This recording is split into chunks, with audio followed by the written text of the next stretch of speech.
अस्सलाम वालेकुम दोस्तों, की हाल चाल है? सब वधिया है ना। अज असी हाज़र होए हाँ फिर एक नवी वीडियो दे नाल। अज दी वीडियो है शेख साहब दे बारे दे विच। शेख साहब दे बारे दे विच बहुत कहावतां सुनियां होणगियां, तुसीं बहुत कहानियां सुनियां होणगियां। अज ही असी एक कहानी लैके आए हैं शेख साहब दे मुतलक ही। जे शेख साहब तुसीं सुन रहे हो वीडियो वेख रहे हो वीडियो तो माजरत करना चाहना वा। मेरा परसनली तो किसी शेख नाल वास्ता नहीं पिया, लेकिन कहानियाँ किसी फन करीदा कदी कदी सुन ली दियां ने, कदी कदी सुना ली दियां ने। तो अज की कहानी शुरू करने हैं कि एक शेख हुंदा, उनके घर ना मेहमान आ जाते हैं। तो शेख दी क्योंकि बेगम भी जिहड़ी हुंदी है ना, वो शेखनी हुंदी है। तो उन्होंने घर मेहमान आ जाते हैं तो उन्होंने घर हुंदा कुछ भी नहीं है। शेख साहब की ये बड़ी मशहूर कहावत है कि इन्हां को हुंदा भावें कुछ नहीं है, लेकिन इन्हां दी शेखी जिहड़ी है ना, वो आला ही हुंदी है।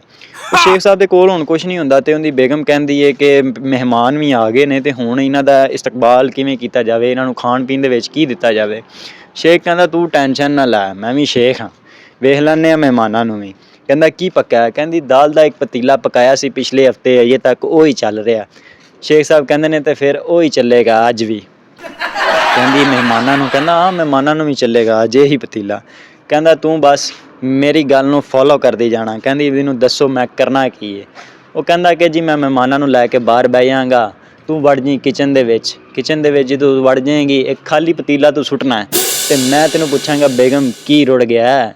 तू कहीं वो जिहड़ा इन्हां वास्ते पुलाव बनाया सी और रुड़ गया है। तो मैं कहांगा ओहो चलो कोई नहीं।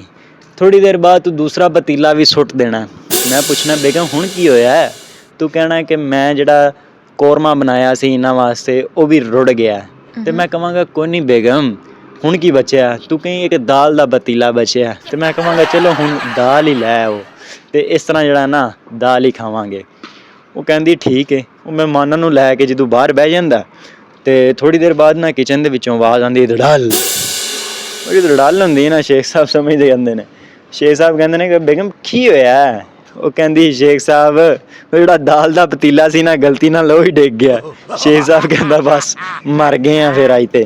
शेख साहब मेहमानां नूं कहंदा उठो बई, साडे घर जिहड़ा दाल दा पतीला सी असीं वो भी रोड़ बैठे हैं, हुण निकलो तुसीं।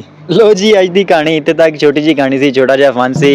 दस्सिओ जरूर कमेंट सैक्शन दे विच तुहानूं अज दी कहानी कैसी लगी, ते मजीद ऐसी ही हसन खेडन वास्ते साडी वीडियो वेखण वास्ते साडे चैनल नूं सबसक्राइब करना ना भुल्लिओ, ते सबसक्राइब करके बैल आइकॉन भी जरूर दबा दिओ। सबसक्राइब कर लोगे तो मिलते रवांगे, ना करोगे सबसक्राइब तो फिर मिलांगे किसी मोड़ ते। उदों तक अपना बहुत ज़्यादा ख्याल रखिओ। अल्लाह हाफिज़।